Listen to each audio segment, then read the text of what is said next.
Venue, same pressure, पण result मात्र completely वेगळा. WPL 2026 ची opening match royal challengers Bengaluru एकदम थ्रिलर मध्ये जिंकली, जिथे नदीन डिक्लर्कने आपल्याला रिडेम्पशनचे परफेक्ट एक्झाम्पल दाखवले. RCBला लास्ट ओव्हर मध्ये 18 रन्स हवे होते आणि असं वाटलं की मुंबई इंडियन्स मॅच तर जिंकूनच जाणार. पण नदीन डिक्लर्कने प्रेशर हँडल करत 2 6 आणि 2 4 मारून RCBला विक्ट्री मिळवून दिली.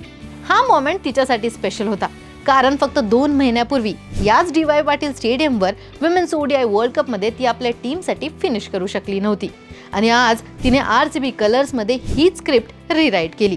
मुंबई इंडियन्सने 154 रन्सने फायटिंग टोटल सेट केलं, जिथे RCBने चेस स्ट्रॉंग स्टार्टने सुरू केला, पण मिडल ऑर्डर कोलॅप्समुळे मॅच टाईट झाली. पण नदीन डिक्लर्क काम राहिली आणि टीमला जिथे सगळ्यात जास्त गरज होती तिथे तिने आउटस्टँडिंग इनिंग्स डिलिव्हर केली. आता हाच फॉर्म नदीन डिक्लर्क पुढे जाता या WPL सीझन मध्ये कंटिन्यू ठेवेल का? तुम्हाला काय वाटते आम्हाला कमेंट्स मध्ये कळवा.